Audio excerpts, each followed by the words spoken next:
یہ ویڈیو پیغام آل انڈیا ناظم مشاعرہ جناب حضرت مولانا مفتی محمد سفیان حیدر رانچوی صاحب تک پہنچنا چاہیے کہ وہ حیدرآباد کا جب انہوں نے دورہ کیا تھا تو وہ میرے حالات کو دیکھ کر، آپ بھی جانتے ہیں اس وقت میرے حالات کیسے تھے، بخوبی جو ہے آپ سمجھ گئے ہوں گے، میرے حالات کو دیکھ کر ناظم مشاعرہ نے جملے جو ہے میرے لیے کہے تھے، جو بطور امانت آپ کو میں دے رہا ہوں، سنیے گا، صرف امانت کے لیے، خیانت مت کیجیے گا ورنہ ناظم صاحب جو ہے میرے لیے شاعری بنانا بند کر دیں گے۔ مفتی صاحب دیکھیے گا، چاند میں ڈھلنے ستاروں سے نکلنے کے لیے، چاند میں ڈھلنے ستاروں میں نکلنے کے لیے، میں تو سورج ہوں بجھوں گا بھی تو جلنے کے لیے۔ ناظم صاحب یہ شاعری آپ کے لیے، آپ جو مجھے حوالے کیے تھے، میں بطور امانت مفتی صاحب کو دے رہا ہوں کہ چاند میں ڈھلنے ستاروں میں نکلنے کے لیے، میں تو سورج ہوں بجھوں گا بھی تو جلنے کے لیے، اور میں وہ ہوں جو ٹھیک سے ابھی چھایا بھی نہیں، میں وہ ہوں جو ٹھیک سے ابھی چھایا بھی نہیں، سازشیں ہونے لگی مجھ کو بدلنے کے لیے۔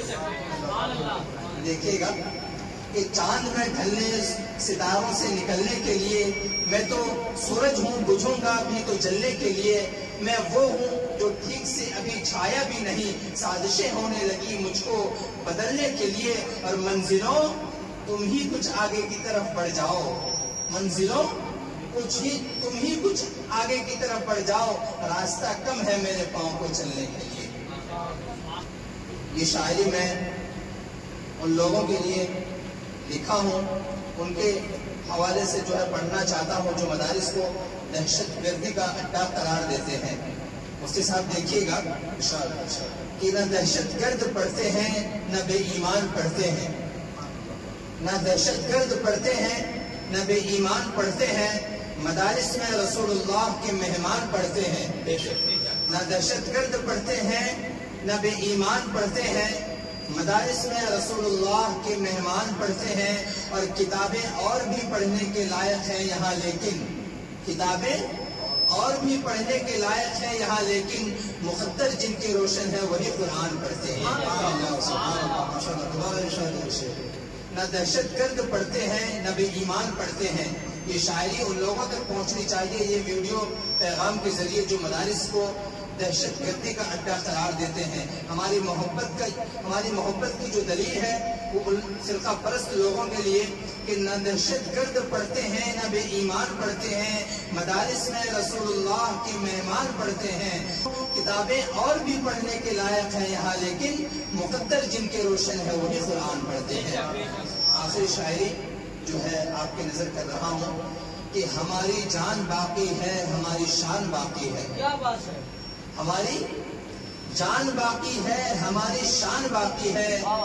یہ بھی شاعری کچھ اسی طرح ہے مفتی صاحب جو ان فرقہ پرست لوگوں کے لیے میں بنایا تھا کہ ہماری جان باقی ہے ہماری شان باقی ہے، ہماری ساری دنیا میں الگ پہچان باقی ہے، ہماری جان باقی ہے ہماری شان باقی ہے، ہماری ساری دنیا میں الگ پہچان باقی ہے، اور حقارت کی نظر سے دیکھنے والوں بتاؤں کیا، حقارت کی نظر سے دیکھنے والوں بتاؤں کیا، مدارس کی بدولت آج ہندوستان باقی ہے۔ سبحان اللہ، ماشاء اللہ۔ حقارت کی نظر سے دیکھنے والوں بتاؤں کیا، مدارس کی بدولت آج ہندوستان باقی ہے۔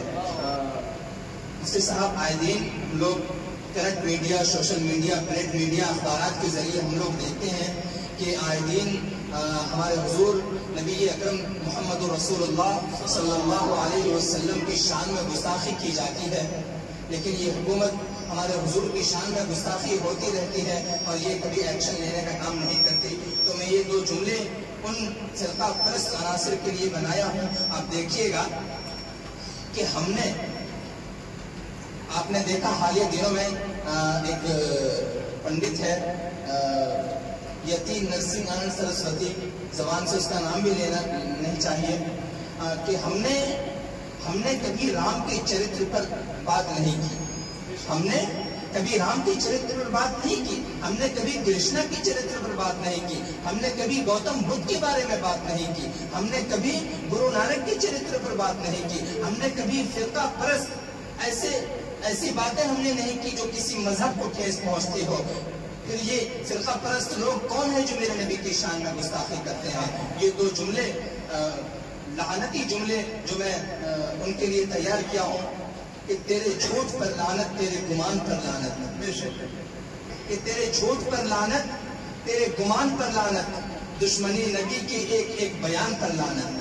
دیکھیے گا مفتی صاحب کہ تیرے جھوٹ پر لعنت، تیرے گمان پر لعنت، دشمنی نبی کے ایک ایک بیان پر لعنت۔ ارے اب تو آسمان سے بھی یہی آواز آتی ہے، یتی نرسم آنم سرسوتی تیرے خاندان پر لعنت۔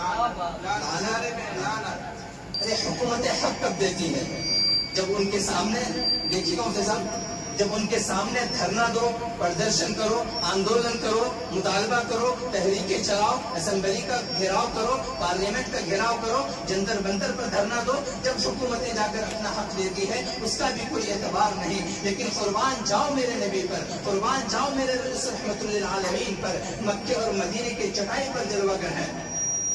نہ کوئی آندولن ہے، نہ کوئی مطالبہ ہے، نہ کوئی تحریکیں ہیں، نہ کوئی اسمبلی کا گھیراؤ یا پارلیمنٹ کا گھیراؤ ہے۔ میرے حضور بغیر مانگے غریبوں کو حق دے رہے ہیں رسول، یتیموں کو حق دے رہے ہیں رسول، لاوارثوں کو حق دے رہے ہیں رسول، کمزوروں کو حق دے رہے ہیں رسول، بے بسوں کو حق دے رہے ہیں رسول۔ ارے وہ بچیاں جو پیدا ہوتے ہی زندہ دفن کر دی جاتی تھی، ان بچیوں کو زندگی دے رہے ہیں رسول۔ ارے وہ سماج کی عورتیں جو بیوہ ہونے کے بعد منحوس سمجھی جاتی تھی، ان بیوہ عورتوں کو عزت دے رہے ہیں رسول۔ اللہ تبارک و تعالیٰ نے کہا وَمَا أَرْسَلْنَاكَ إِلَّا رَحْمَةً لِلْعَالَمِينَ، کہ اے نبی تم کو میں نے دونوں جہان کے لیے رحمت بنا کر بھیجا ہے۔ تو یہ پاکھنڈی لوگ ہمارے حضور کی شان میں گستاخی کرتے ہیں۔ یہ آخری بند پڑھ کر مفتی صاحب میں اپنی جگہ لے لوں گا کہ بھارت کے دشمنوں کا وفادار تو ہی ہے۔ یہ آخری جملہ مفتی صاحب، اس پر آپ لوگ جو ہے میرے آواز میں جو ہے آواز بن کر جو ہے وزن دیجیے گا، تاکہ ان فرقہ پرست عناصر لوگوں کو پتہ چلے کہ بھارت کے دشمنوں کا وفادار تو ہی ہے، بھارت کے دشمنوں کا وفادار تو ہی ہے۔ ارے سچ پوچھو تو پھانسی کا بھی حقدار تو ہی ہے۔ بھارت کے دشمنوں کا وفادار تو ہی ہے، سچ پوچھو تو پھانسی کا بھی حقدار تو ہی ہے۔ رشتہ میرا آتنکیوں سے جوڑنے والے،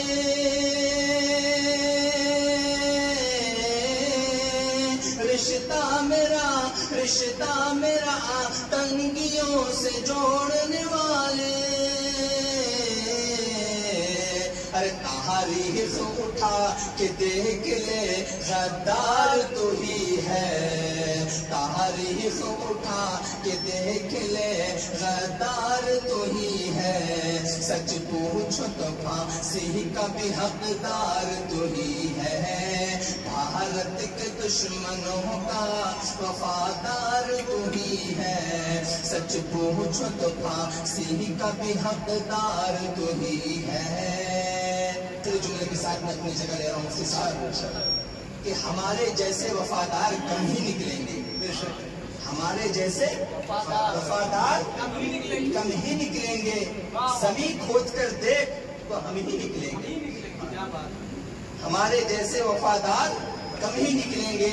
زمین کھود کر دیکھو تو ہم ہی نکلیں گے۔ ارے وطن کے لیے دینی پڑی جو قربانی، خدا نے چاہا تو ثابت قدم ہم ہی نکلیں گے۔